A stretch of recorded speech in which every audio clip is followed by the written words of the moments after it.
Hindi kami, anasan sa bagan. Ano? Hindi ko ako. Ha? Hindi ko. Pildido? Ah. Pero, kano nini? Akit na sa anak sa bagan. Bawag. Wow, grabe. Paldo. Ah. 18 minidol. Bida, di apresenta ni Bi. Alright.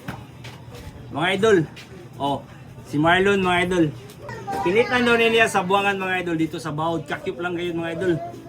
Amo kayo nakita niya mga idol kaya ano. Oh. Wa singlak mga idol. Paldo. Pangkula. Tamang gumakita niya sa tagiya. Ano niya? Problema na ko nung sa tagiya kung makita nila nga video mga idol. Bahala na siya.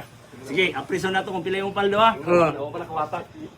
Kinitan mo gani. Oo, wala tawa ka. Wala kawata. Wala tawa ka. Tay ka. Ay, kwarta na. Pagkadako, apreso na to mga idol.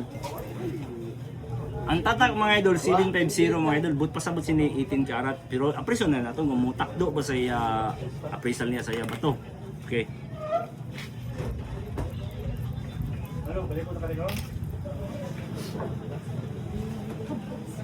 Sama sa nandan. Paldo nga eh.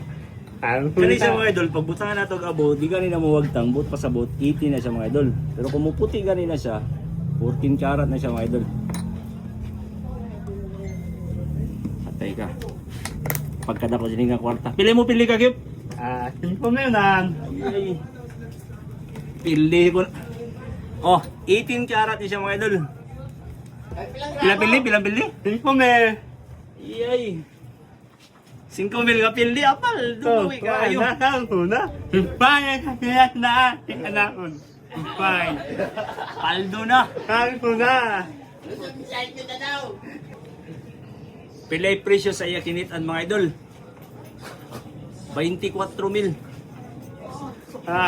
Wala. Nakakuna. Taman, 24 mil. Deal? Nel. Deal ko na. Deal mga idol, 24 mil paldo na. Kinit aranis bungan mga idol ha. Alright.